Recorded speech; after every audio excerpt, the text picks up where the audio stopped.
రోజా గారు మనందరికీ తెలుసు, జబర్దస్త్లోనే కాదు బయట కూడా చాలా అద్భుతంగా కామెడీ చేయగల సత్తా, నటించగల స్థాయి ఉన్నటువంటి నాయకురాలు అనొచ్చు, లేదంటే వైఎస్ఆర్సీపీ పార్టీకి సంబంధించినటువంటి వ్యక్తి అనొచ్చు.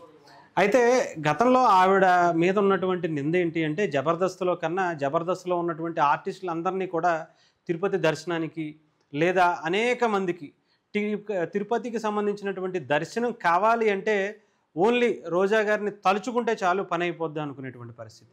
రాష్ట్రంలో ఏ మూల ఎవరికైనా సరే విఐపి దర్శనాల్లో అత్యధికంగా వైఎస్ఆర్సీపీ తరఫున చేసుకున్న ఘనత, చేపించిన ఘనత, రికార్డులన్నీ కూడా రోజా గారిపై వైపే ఉన్నాయి.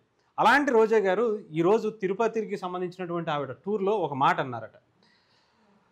తిరుమల శ్రీవారికి నిద్ర లేకుండా చేస్తున్నారు. కూటమి ప్రభుత్వంలో మనుషులకే కాదు శ్రీవారికి కూడా నిద్ర లేకుండా పోతుంది.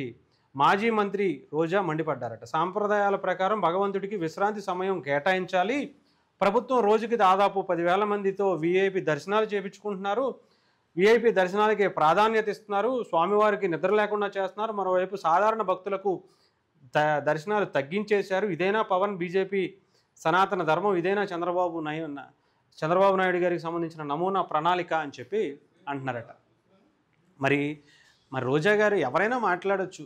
ఏ ఒక్క వైఎస్ఆర్సీపీకి సంబంధించిన వ్యక్తో లేదంటే బయట వాళ్ళో ఎవరైనా ఈ క్వశ్చన్ అడగచ్చు, కానీ రోజా గారు అడగటం ఏంటి? ఇంత అంటే విఐపి దర్శనాల్లో అత్యధికంగా వైఎస్ఆర్సీపీ గవర్నమెంట్లో చేపించిన ఘనత మీదే. అన్ని రికార్డ్స్ మీ వైపే ఉన్నాయి. ఒక్కసారి నిజంగా టీటీడీకి సంబంధించిన ఆర్టీఐ కనుక మనం అప్లై చేస్తే గత వైఎస్ఆర్సీపీ హయాంలో 5 ఏళ్లలో అత్యధికంగా ఆ లెటర్ హ్యాడ్లు ఇచ్చింది ఎవరు, విఐపి దర్శనాలు చేసుకున్నది ఎవరు, చేపించింది ఎవరు అని మనం కనుక లిస్టు తీసుకుంటే మీ పేరే కనిపిస్తుంది. చాలా క్లారిటీగా అర్థమైపోద్ది కదా. అయినా కూడా మళ్ళీ ఎందుకని ఇంకా 10,000 మంది చేపిస్తున్నారు, వీళ్ళు చేపిస్తున్నారు, వాళ్ళు చేపిస్తున్నారు అంటే ఎవరు చెప్పినా అది బాగుంటుందేమో, కానీ మీరు మాట్లాడకూడదండి. పైగా అది మీ గురించే చెప్పుకుంటున్నట్టుగా ఉంది.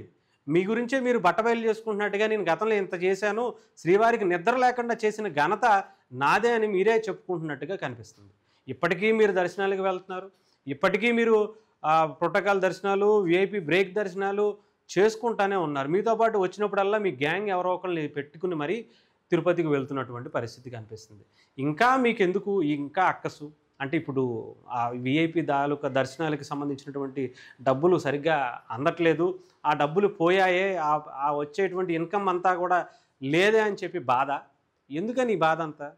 సాధారణ ప్రజలు అంటే గతంలో అక్కడ క్యూ లైన్స్లో చక్కగా పాలిచ్చేవాళ్ళు, ఇంకొకటి ఏ ఒకటి పెరుగన్నమో ఇంకొక అన్నమో పెట్టేవాళ్ళు, అవన్నీ తీసేశారు.